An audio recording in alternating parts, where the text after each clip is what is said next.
Kelompok yang menamakan diri Perlawanan Islam di Irak dilaporkan melancarkan serangkaian serangan drone yang menargetkan pangkalan-pangkalan militer Amerika Serikat di wilayah Irak.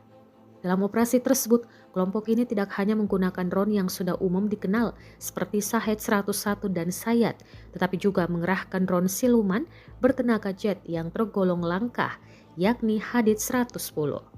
Hadid 110 disebut sebagai salah satu drone bunuh diri tercepat yang dimiliki.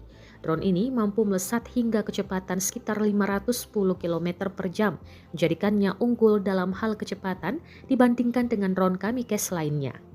Dari sisi desain, Hadid 110 mengusung bentuk permukaan yang bersudut dan tidak rata dipadukan dengan mesin jet kecil yang terpasang di sisi badan. Rancangan ini dibuat khusus untuk mengurangi pantulan radar sehingga menyulitkan sistem pertahanan udara dalam mendeteksi keberadaannya.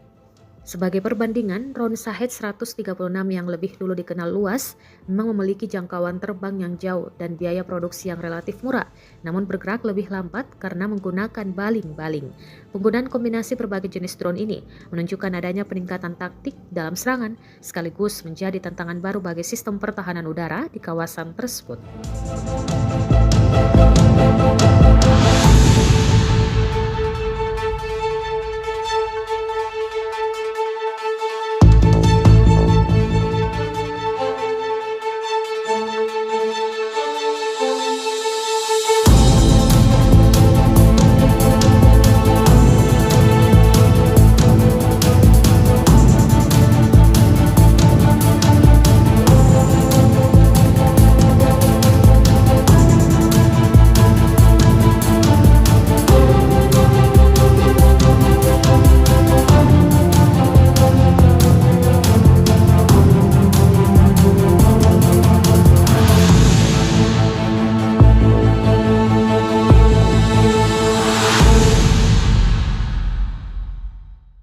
Download Tribun X sekarang, menghadirkan lokal menjadi Indonesia.